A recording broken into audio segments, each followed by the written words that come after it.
Hello my dear friends, good evening. কেমন আছো তোমরা সবাই? তো আজকে আমি চলে এসেছি আমার কিছু লিপস্টিকের কালেকশান নিয়ে। তো এই ভিডিওটা আমি শ্যুট করছি আমি আমার বাপের বাড়ি থেকেই। তো এবার আমি আর কি আমার শ্বশুরবাড়িতেও যা লিপস্টিকের কালেকশান আমার ছিল সবই মোটামুটি আমি নিয়ে এসেছি। তো মানে সব এক জায়গায় করে আর কি তোমাদের দেখানোর জন্য। তারপরে যেগুলো আমি এখানে ইউজ করি সেগুলো এখানে রাখবো, যেগুলো আমি ওখানে ইউজ করি ওখানে নিয়ে মানে রাখি আর কি, সেগুলো আমি ওখানেই রাখবো। তো এই দেখো এখানে ম্যাক্সিমাম দেখতে পাচ্ছ আমার মোটামুটি মানে ল্যাকমির লিপস্টিক। আর এটা হচ্ছে মেবলিন, আর এটা হচ্ছে সুগারের একটা লিপস্টিক। তো এখানে তো এই দেখছো। এইবার দেখো মানে পুরো একটা বক্সের মধ্যে ভর্তি করে ম্যাক্সিমাম সবই মানে তোমার এল18-এর লিপস্টিকের কালেকশন। আর মানে এগুলো আমি সব এক এক করে বের করে তোমাদের দেখাচ্ছি।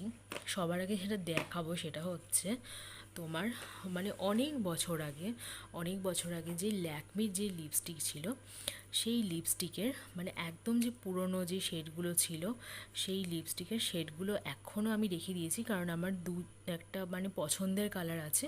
তো সেই জন্য রেখে দিয়েছি, ইউজ করি না, মানে অনেক বছর আগের তো এক্সপায়ার হয়ে গেছে। তো ইউজ করি না, এই বেরোবেও মনে হয় না। তো এই দেখো এবার দেখাচ্ছি তোমাদের একটা মেবলিনের একটা শেড। মেবলিনের শেডটা এটা না আমাকে একবার আমার বার্থডেতে একটা দিদি গিফট করেছিল। এই মেবলিনের শেডটা মানে এত সুন্দর, দাঁড়া খুলি আগে। এটা মানে খুব সুন্দর, মানে একটা deep brown colour, long lasting বলতে পারো, কিন্তু এটা বেশ অনেকক্ষণ স্টে করে ঠোঁটে দেওয়ার পর। আর এটা আমার এত পছন্দ হয়েছে। এই যে আমি আংটিটা পরে আছি দেখছো, যে পলা রিংটা, এই আংটিটার যে ব্রাউন শেডটা দেখছো একদম সেম ওরকম ব্রাউন শেড ঠোঁটে পরলে, মানে যারা ডার্ক পরতে পছন্দ করো, একটু লিপস্টিক ডিপ পরতে পছন্দ করো যেমন আমার মতো, তাদের জন্য এটা খুব সুন্দর। তো এই শেডটা একদম ওরকম, দেখো মানে পুরো বোঝা যাচ্ছে শেডটা। আর এটা কিন্তু বেশ অনেকক্ষণ স্টে করে। তা আমার এত ভালো লেগেছে এটা পরে পরে, মানে অর্ধেকের বেশি আমার প্রায় শেষ। মানে এরকম সেম জিনিস আমি আবার আরেকটা কিনবো বলে ঠিক করেছি, এই একটা জিনিস। আর হচ্ছে এই ল্যাকমির এই যে এইটা, যেটা তোমাদের বললাম লিকুইড যে অ্যাবসোলিউটটা, এই একটা জিনিস, এই দুটো আমি কিনবই। ও বাবা, আলটিমেটলি খুলতে পেরেছি, তোমাদের দেখাতে পারবো তাহলে, দাঁড়াও দেখাচ্ছি।